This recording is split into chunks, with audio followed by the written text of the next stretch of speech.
Isra dan Mi'raj, Bapak-bapak udah tahu itu semua kan. Ini kan dua peristiwa yang berbeda. Betul? Beda ya? Isra Nabi Muhammad SAW diberangkatkan oleh Allah dari Masjidil Haram hingga Masjidil Aqsa. Ya. Masih di darat, Pak. Masih di darat. Lalu Mi'raj dinaikkan ke langit sampai Sidratul Muntaha. Enggak di darat lagi. Tempat tertinggi di makrokosmos. Sidratul Muntaha. Di sini Rasulullah mendapat perintah langsung dari Allah untuk menunaikan sholat 5 waktu. Setuju? Kan gitu. Jangan dipelintir loh. Ada bid'ah haram lagi. Tidak menerima perintah sholat. Hati-hati bapak-bapak. Ya. Biasanya Isra Mi'raj diperingati umat Islam dengan berkumpul di masjid, sholat berjamaah, mendengarkan khutbah ceramah di beberapa negara mayoritas muslim. Mereka memperingatinya dengan menghias kota, dengan lampu-lampu. Terjadi perbedaan pendapat di kalangan ulama tentang boleh tidaknya merayakan Isra Mi'raj. Pertanyaannya boleh atau enggak? Tuh. Di bid'ah mana masuknya? Kan gitu Pak. Kalau mujmalnya bid'ah hasanah. Kan gitu. Bid'ah hasanah. Tapi duduknya bid'ah makruh. Apa? Jadi bapak-bapak tidak merasakan Isra Mi'raj tidak masalah. Betul kan? Jangan diperdebatkan. Jangan ribut. Gitu Pak. Memahaminya. Bukan jadi perbedaan pendapat. Beberapa bahkan mengatakan bid'ah banyak sekarang di masjid yang tak lagi membuat acara Isra Mi'raj. Karena salah baca. Karena takut ditulis di internet ada di Mi'rajnya, ini diterima pula sama pengurus masjidnya. Itu bid'ah. Bid'ah dipatok negatif semuanya. Bahkan ada yang menyebut jika yang membuat acara Isra Mi'raj bakal masuk neraka. Ada Pak. Dan yang paling panas nerakanya ada yang ceramahnya. Kacau nih. Kacau Pak. Itu udah ngaco. Bener nggak ngaco? Kalau diandung, kalau makruh gini. Mau buatlah.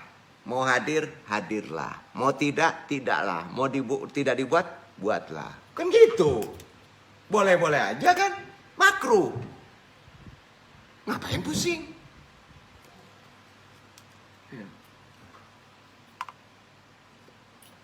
Saat ini sangat mudah orang membid'ahkan sesuatu kan? Cukup dengan 5 jari. Kalau tidak dibuat Nabi, bid'ah semuanya katanya.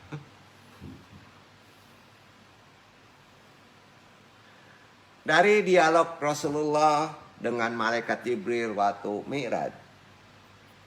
Apa sih isi dialog Rasulullah dengan malaikat Jibril? Terkait Isra Mi'raj. Isra Mi'raj kan peristiwa istimewa bagi umat Islam di atas dunia ini, termasuk kita. Dan kita harus yakin. Karena itu setiap tahun tepatnya 27 Rajab, umat muslim di seluruh dunia merayakannya kan. Dan itu bid'ahnya hasanah Pak, secara garis besar. Isra Mi'raj dialami Nabi Muhammad pada tanggal 27 Rajab. Pada malam Mi'raj, Isra Mi'raj, Nabi Muhammad mengalami perjalanan yang sangat luar biasa. Perjalanan Nabi Muhammad menjadi sejarah awal mula turunnya perintah sholat 5 waktu bagi umat Islam. Lalu apa saja peristiwa yang disaksikan oleh Nabi Muhammad pada malam itu dalam perjalanannya? Nabi Muhammad SAW melihat sekelompok orang yang memanen tanaman padahal tanaman tersebut baru ditanam. Baru ditanamnya. Nabi Muhammad merasakan heran melihat pemandangan itu. Langsung panen. Tanam panen, tanam panen, tanam panen. Nabi bertanya ke malaikat Jibril. Itu apa Jibril? Maksudnya apa? Itulah orang yang berjihad fisabilillah dengan harta, berinfak, sedekah.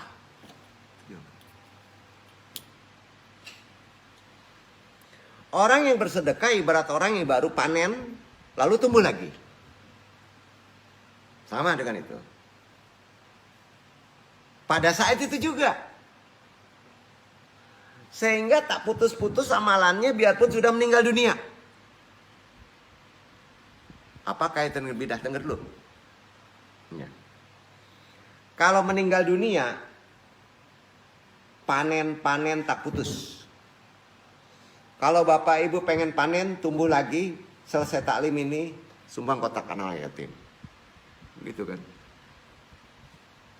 Itulah yang dibawa mati kan. Harta tidak dibawa mati.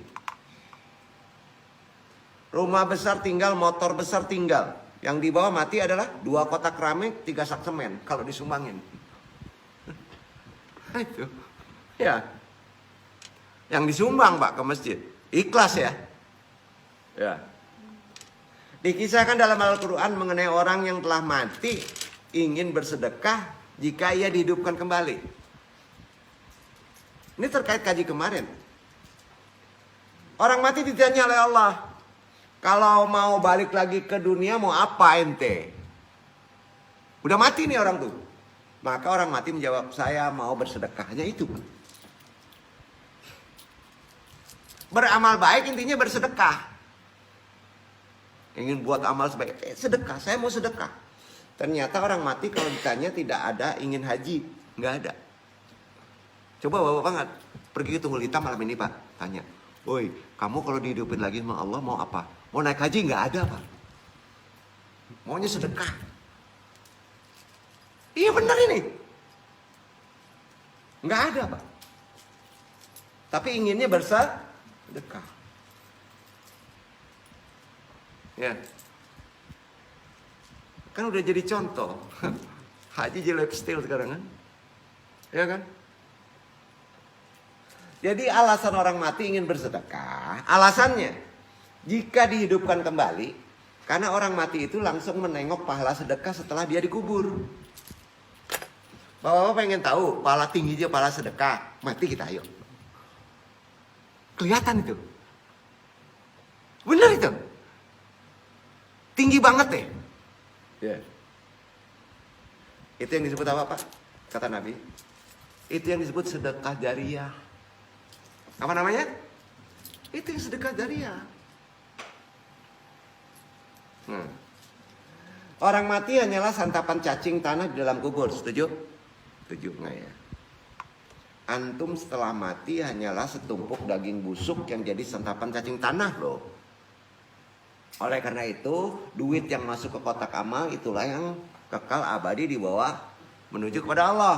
Apa yang kita makan akan membusuk. Pakaian yang kita beli akan lapuk. Yang kau pakai lapuk. Yang kau makan busuk. Yang kau sedekahkan. Itulah yang kau bawa mati. Lelaki yang kaya itu ikhwan ya. Bukan lelaki yang menggunakan barang-barang mewah loh. Kata Nabi, hai laki-laki. Menunjukkan kaya bukan dengan pakaian jam Rolex. Bukan Nabi, Andung yang ngomong tuh. Bukan pakai cincin emas. Tunjukkan kaya bukan dengan celana mahal. Kalau kau memang kaya, datanglah ke majelis talim, datang ke panti anak yatim, datang ke masjid, selesaikan semua urusannya itu, kesejahteraannya, termasuk pembangunan itu yang kaya. Walaupun hanya dengan tenaganya. Itu yang kaya. Begitu juga perkaya maulid. Jadi inti-inti dari Mi'raj itu mesti diulang-ulang kan, dirayakan, diceritakan. Jadi itu bid'ah sudah mendekati bid'ah dari makruh itu kewajibah. Wajib. Jadi Isra Mi'raj di sini belum dirayakan. Di masjid hilang. Termasuk juga maulid. Nabi Muhammad, waktu kelahiran Nabi Muhammad diperingati di bulan Rabiul Awal oleh umat muslim. Kan dianjurkan membaca sholawat sejarah Nabi. Iya kan? Mencontoh. Karenanya memperingati Maulid Nabi itu bid'ah hasanah. Sangat baik. Dan zaman sekarang menjadi bid'ah wajibah. Insya Allah setelah manakib, putus manakib, kita wajibahkan walaupun itu bid'ah kepada Maulid Nabi. Setuju Pak? Ya, setuju Pak? Sudah kodrat zamannya. Kan di sana ada sejarah.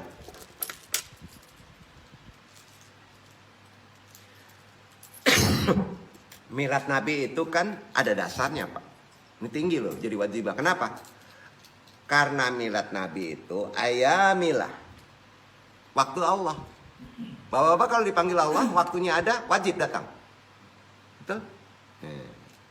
Dasarnya mana? Dibaca Ikhwan Ibrahim 14 ayat 5. Ayat 5.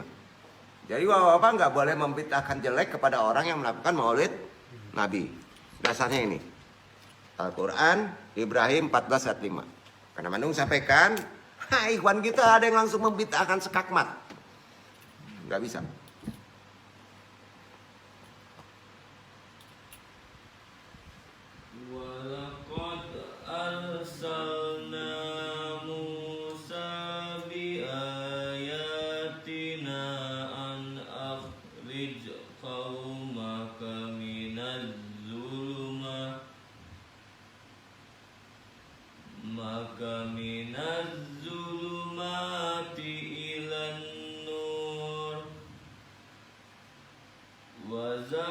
وذكرهم بأيام الله إن في ذلك لآيات لكل صبار إن في ذلك لآيات لكل صبار syakur. Dan sesungguhnya kami telah mengutus Musa dengan membawa ayat-ayat kami, dan kami perintahkan kepadanya, keluarkanlah kaummu dari gelap gulita kepada cahaya yang terang benderang, dan ingatkanlah mereka kepada hari-hari Allah. Sesungguhnya pada yang demikian itu terdapat tanda-tanda kekuasaan Allah bagi setiap orang yang penyabar dan banyak bersyukur. Sudah mesti kita mengingatkan kembali kepada hari-hari Allah. Jadi kalau kita merayakan milad, harus ada tuntunan syariatnya, harus ada sejarah Nabi. Sampai ya, ingat Pak, ada nur, ada berkah. Ya, kok hilang sekarang ya?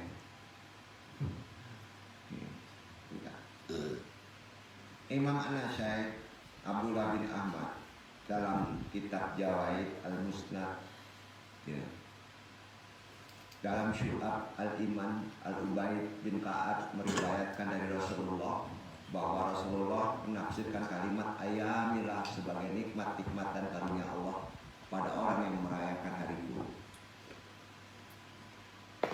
Hampir sama mendekati apa orang yang bersyukur, tambah-tambah. Jadi kalau kita berilmu, pas kita merayakan insya Allah ada berkah. Bapak ya? Bahkan itu di atas menakib. Bang, itu di atas menakib. Bisa menyelesaikan segala persoalan. Sampai Pak, jadi merugi kalau kita tidak mau. Tapi ada tuntunan, ada syariatnya. Ingat kalau ada tumpengan, ada yang lain, itu bid'ah, tapi boleh, bisa makruh, bisa mubah, yang penting tidak haram. Duduk itu. Oh, jadi jangan dipersoalin, ya.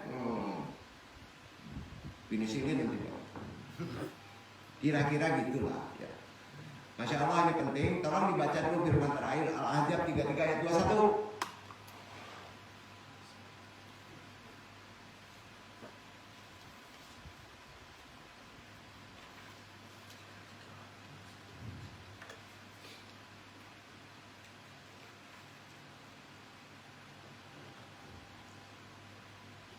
laqad kana lakum fi rasulillahi uswatun hasanatun liman kana yarjullaha wal yawmal akhir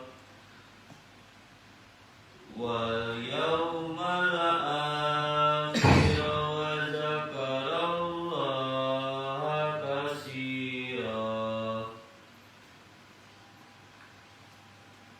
Sesungguhnya telah ada pada diri Rasulullah itu suri teladan yang baik bagimu, yaitu bagi orang yang mengharapkan rahmat Allah dan kedatangan hari kiamat, dan dia banyak menyebut Allah. Ini ada terkait waktu Maulid Nabi dengan zikir kopi ya. Kopi dikuatkan dengan jahar, ingat Allah ya. Nah, jadi kalau orang torekot mengamalkan Maulid dengan jahar dan kopi, itu benar tuntunannya adalah sudah tadi ya. Sampai perhatikan Rasulullah menjawab begini. Wahai Abu Bakar, tidaklah menurut prasangkaanmu tentang dua orang, maka Allah adalah yang ketiga. Jangan bersedih, sesungguhnya Allah bersama kita. Jika Abu Lahab kafir, dosanya gede banget.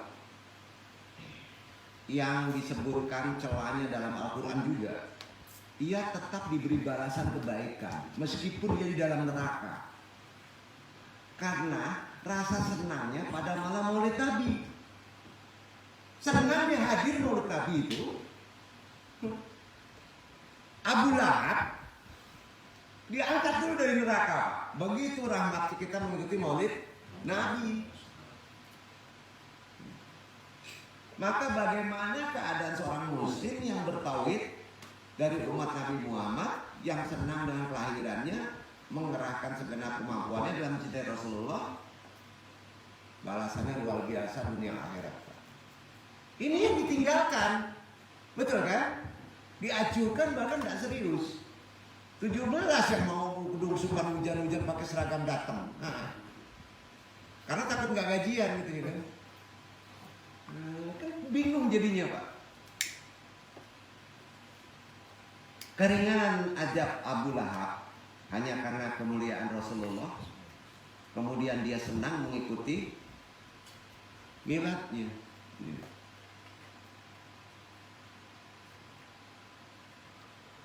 Bukan karena Abu Lahab membebaskan Suhaibah, bukan. Kan dibebaskan dari budak, bukan. Karena dia senang mengikuti amalan kita. Itu dasarnya. Anu enggak membela orang-orang mengikuti ini ya, apa acara-acara itu, tidak. Memang ada dasar hukumnya. Kan gitu, ya. Berikut ini yang sedikit kasih contoh apa sih bid'ah hasanah yang mesti kita ikuti secara jumhur ulama ya. Amalan kan. Tapi tiap mazhab itu boleh dipakai. Dan kalau tidak dipakai nggak masalah. Ya. Pertama, mazhab Hanafi bid'ah yang baik. Mazhab Hanafi ya, satu, melafalkan niat sholat. Usolli fardhu boleh. Mazhab Hanafi. Jadi yang dipermasalahkan orang, nggak ada yang susah Pak. Penulisan nama surat dan penomoran ayat boleh. Penyusunan disiplin ilmu dan pembangunan madrasah, membaca Al-Fatihah dan lainnya, serta mengeraskan setelah sholat. Setelah sholat dikeraskan Al-Fatihah. Ya. Tapi ingat, tetap ingat kalau ada orang sholat jangan dikeraskan. Ya. 2, mazhab Maliki. Membangun sekolah dan pesantren, sholat tarawih, ucapan muazin Bilal sebelum khutbah Jumat. Paham kan? Ya. 4, sholawat setelah azan. Itu mazhab Maliki. Setelah azan jangan langsung sholawat. Ya. 5, berdoa untuk sahabat dalam khutbah. Sahabat. 6, zikir berdoa bersama setelah sholat. Tahlil, kopi, itu mazhabnya Maliki. Ya. Mazhab Syafi'i. Perhatikan Mas, di sini banyak yang Syafi'i. bersalaman tangan setelah sholat subuh dan asar, hanya itu. Syafi'i, subuh dan asar. Ya, kenapa enggak? Tentu ada sandaran dalilnya. Jangan diperdebatkan. Kalau yang lain ada sholat lain salaman nggak masalah. Ya. 2. Memperbagus tulisan, memperjelas, memberi titik ayat-ayat Al-Quran. 3. Membuat mimbar, membangun pesantren, sekolah, marga Bilal pada sholat Jumat, marko.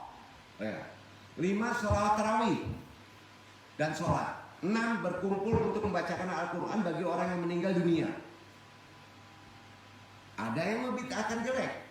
7. Mencium mushaf Al-Quran. 8. Memperingati maulid Nabi.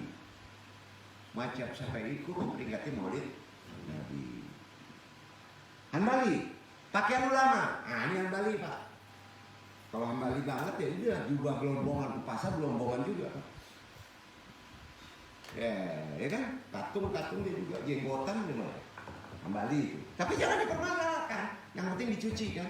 Kepantasan.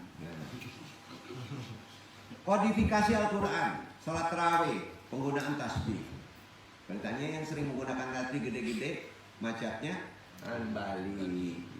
Kalau nggak pakai tasbih nggak apa-apa. Jadi contoh-contoh itulah yang perlu kita pahami, dan mufakat dari macet ini tidak dipermasalahkan mereka memakai karena ada cadaran dalil-dalilnya semuanya. Sedikit lagi, dari tadi sedikit lagi, ini penutup saja ya. Menyambut kehadiran Jabang Bayi adalah mengumandangkan azan pada telinga kanannya dan ikomat pada telinga kirinya. Perempuan laki-laki, tidak ada pemisahan. Duduk. Suruh macam masuk. Jadi bapak-bapak kalau punya anak, ada yang menyebut sebelah laki-laki kanan azan, perempuan kiri tidak. Azan kanan, ikomat kiri, perempuan laki-laki, dua-duanya dilakukan, dan itu dilakukan oleh Nabi. Sampai Pak, hanya itu yang paling penting. Dan sandaran hadisnya ada. Silakan baca sendiri, nanti belum saya. Sampai Pak. Jadi bapak-bapak kalau punya bayi, sampaikan, bapak-bapak laki-laki padusi, azan sebelah kanan, kiri tidak perlu, itu tuh padusi. Indah itu Pak. Onyo. Dan sandaran hadisnya ada, duduk. Berkahnya ada, hadisnya ada, supaya anak pas ngedengar suara pertama adalah suara kebaikan Allah, bukan suara musik, bukan suara burung. Ya, suara itu dulu. Wabillahi taufiq hidayah, mudah-mudahan bermanfaat. Wassalamualaikum warahmatullahi